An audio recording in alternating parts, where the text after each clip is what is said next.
Hi దోస్తులు, నమస్తే. నేను బాగున్నా, మీరు బాగుండాలని కోరుకుంటున్నా. ఈరోజు మన శంకర వరప్రసాద్ గారు పండగకు వచ్చేశారు.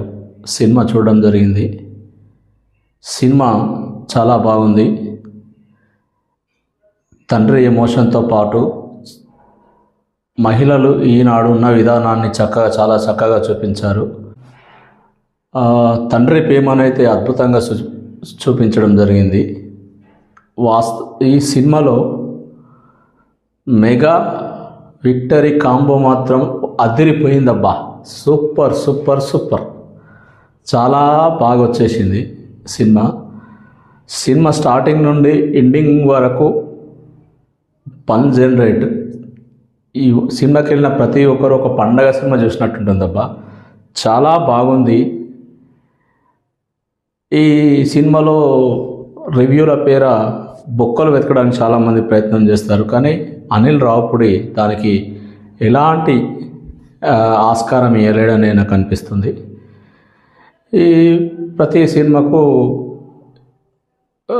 లో విక్టరీ ఉన్నట్లే అనిల్ రావుపూడి ప్రతి సినిమా ఒక పన్తో ఒక మెసేజ్ ఓరియంటెడ్ మూవీగా ఉంటుంది.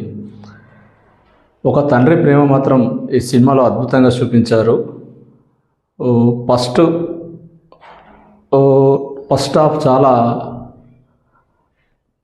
తండ్రి ప్రేమ, దానికోసం తండ్రి ఏం చేసిండు అనే దాంతోనే నడుస్తుంది. సెకండ్ హాఫ్లో భార్యాభర్తల ఎమోషన్స్,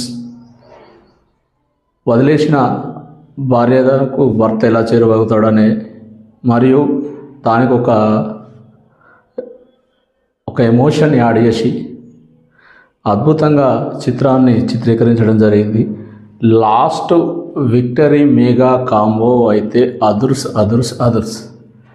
నాకైతే సినిమా స్టార్ట్ అయినప్పటి నుంచి ఇండియా దాకా నవ్వుతూనే ఉన్నా. మధ్యలో ఎమోషన్ ఇలా వచ్చి అలా వెళ్తున్నట్టే ఉంటుంది. డబ్బులు పెట్టి సినిమా చూసి ప్రేక్షకునికి ఆహ్లాదంతో పాటు మెసేజ్ అందించిన చిత్రం మన శంకర వరప్రసాద్ గారు పండగకు వచ్చేశారు. పండగ మూవీ. ఈ సినిమా చాలా బాగుంది. ఈ సినిమా అందరూ తప్పక చూడండి.